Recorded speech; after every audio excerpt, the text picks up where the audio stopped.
Brazil থেকে Colombia যাওয়ার পথে ৮১ আরোহী নিয়ে বিধ্বস্ত হয়েছে একটি বিশেষ বিমান, যেখানে ছিলেন ব্রাজিলিয়ান ক্লাব শাপোকোয়েন্সের ফুটবলার ও কর্মকর্তারা।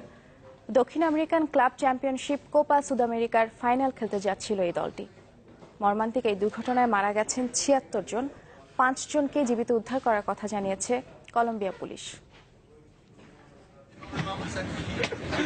দক্ষিণ আমেরিকান ক্লাব শ্রেষ্ঠত্বের লড়াইয়ে কিছুক্ষণ পরেই পাড়ি দিতে হবে কলম্বিয়া। তার আগে প্লেনে বসে ভিডিও বার্তায় সমর্থকদের বিদায় জানাচ্ছিলেন ক্লেবার সান্তানা, মার্কোস দানিলোরা। কিন্তু এই বিদায় যে শেষ বিদায় হয়ে রইবে তাই বা কে জানত।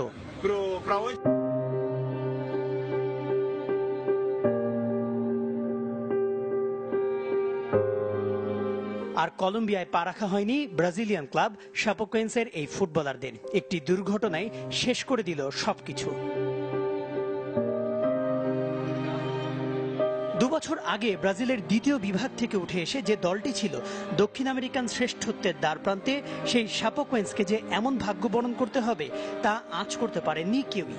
কোপা সুদামেরিকার ফাইনালে কলম্বিয়ান ক্লাব অ্যাথলেটিকো ন্যাসিওনালের বিপক্ষে প্রথম লেগ খেলতে সাও পাওলো বিমানবন্দর ছাড়ার আগে এমন হাস্যোজ্জ্বলই দেখা গিয়েছিল সবাইকে। কিন্তু গন্তব্যে পৌঁছানোর আগেই মাটিতে আছড়ে পড়ে তাদের বহনকারী চার্টার্ড বিমানটি।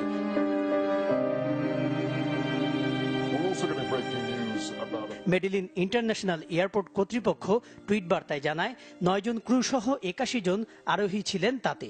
সাও পাওলো থেকে কলম্বিয়া যাওয়ার মাঝপথে বলিভিয়ায় যাত্রা বিরতি দিয়েছিল ব্রিটিশ অ্যারোস্পেসের ১৪৬ আসনের এয়ারক্রাফটটি। তখনও কোনো ত্রুটি ধরা পড়েনি বিমানটিতে।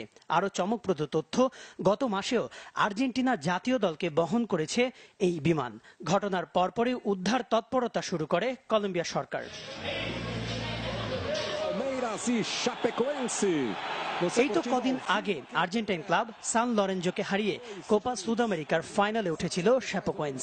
মিউনিক ট্র্যাজেডির পর আরেকটি বিমান দুর্ঘটনা হয়ে রইল ফুটবলের কালো অধ্যায়। কনক মাহমুদ, চ্যানেল 24।